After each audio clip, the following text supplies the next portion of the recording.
Hello అండి, నేను మీ శ్యామల. ఈరోజు మన ఎక్టీ కిచెన్లో టుడే రెసిపీ వచ్చేసి చిక్కుడుకాయ కర్రీ.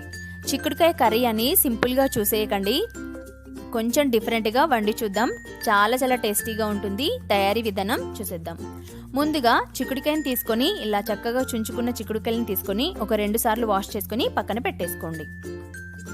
ఇప్పుడు చిక్కుడుకాయ వండుకోవడానికి కావాల్సినవి వెల్లుల్లి రెబ్బలు, అలాగే మీ స్పైసీనెస్కి తగ్గట్టుగా గ్రీన్ చిల్లీస్ని తీసుకోండి. అలాగే సన్నగా తరిగి పెట్టుకున్న ఉల్లిపాయ ముక్కలు.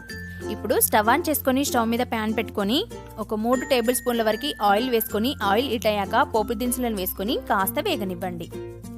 పోపు దినుసులు వేగిన తర్వాత చూపిస్తున్నాను చూడండి, ఇలా రోట్లో ఇందాక మన వెల్లుల్లి రెబ్బలు మరియు మీ స్పైసీనెస్కి తగ్గట్టుగా గ్రీన్ చిల్లీస్ని తీసుకొని కచ్చా పచ్చగా దంచుకొని ఆయిల్లో వేసేసుకోండి. నేనైతే ఒక 7-8 గ్రీన్ చిల్లీస్ని తీసుకున్నానండి. 6 to 7 వెల్లుల్లి రెబ్బల్ని తీసుకున్నాను. ఇలా కచ్చా పచ్చగా దంచి వేసుకున్న తర్వాత ఒక 1 మినిట్ పాటు వేగిన తర్వాత సన్నగా తరిగి పెట్టుకున్న ఉల్లిపాయ ముక్కలు, అలాగే 2 రెమ్మల కరివేపాకును కూడా వేసుకొని ఆయిల్లో మొత్తం అంతా కాస్త కలర్ చేంజ్ అయ్యేంత వరకు ఫ్రై చేసుకోవాలి. ఇలా కలుపుతూ ఉల్లిపాయ ముక్కలు మరియు కరివేపాకు మొత్తం అంతా వేగేంత వరకు వేపుకోండి. చూస్తున్నారు కదా, ఇలా ఒక 2-3 నిమిషాల పాటు వేపుకుంటే సరిపోతుంది. ఈ విధంగా ఉల్లిపాయ ముక్కలు అనేవి మగ్గిపోయాయి కదా. ఇప్పుడు ఇందులోకి 1 టేబుల్ స్పూన్ వరకు జింజర్ గార్లిక్ పేస్ట్ని వేసుకొని 1.5 టేబుల్ స్పూన్ వరకు పసుపుని కూడా యాడ్ చేసుకొని మొత్తం అంతా ఆయిల్లో బాగా కలిపేసుకోండి.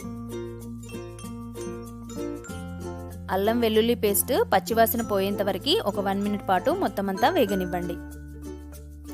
ఆ తర్వాత మనం కడిగి పెట్టుకున్న చిక్కుడుకాయలని ఇప్పుడు ఇందులోకి యాడ్ చేసేసుకోవాలి. మనం తీసుకున్న మొత్తం చిక్కుడుకాయ అంతా ఇందులోకి వేసేసుకోండి.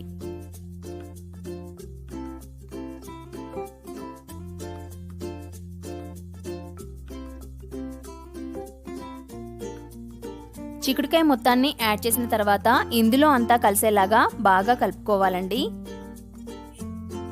చూస్తున్నారు కదా, మనం వేసిన చిక్కుడుకాయలన్నీ ఇందులో అంతా కలిసేలాగా ఈ విధంగా మొత్తం అంతా కలిపేసుకోండి.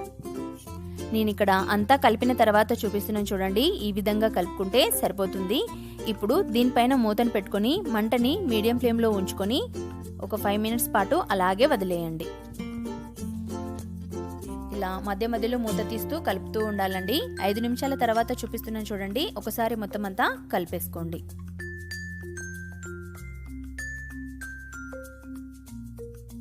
ఈ విధంగా మొత్తం అంతా కలుపుకున్న తర్వాత మరొకసారి మూత పెట్టుకొని మరొక 5 నిమిషాల పాటు అలాగే వదిలేయండి.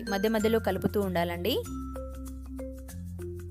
మరొక 5 నిమిషాల తర్వాత చూపిస్తున్నాను చూడండి, చక్కగా మన చిక్కుడుకాయ అనేది మొత్తం అంతా వేగిపోయింది కదా.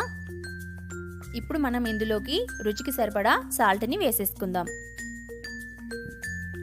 సాల్ట్ని యాడ్ చేసిన తర్వాత అలాగే 1.5 టేబుల్ స్పూన్ వరకు ధనియా పౌడర్ని కూడా వేసేసుకోండి. ఇప్పుడు మొత్తం అంతా కలిసేలాగా కలిపేసుకోండి.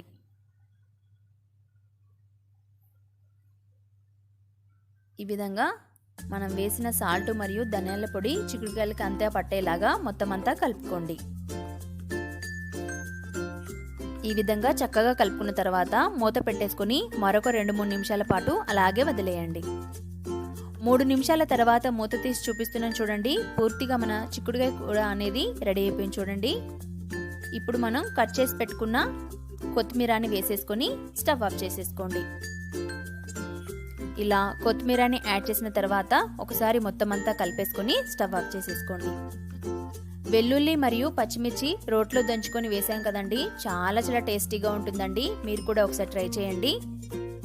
అలాగే టేస్ట్ కూడా చాలా బాగుంటుంది.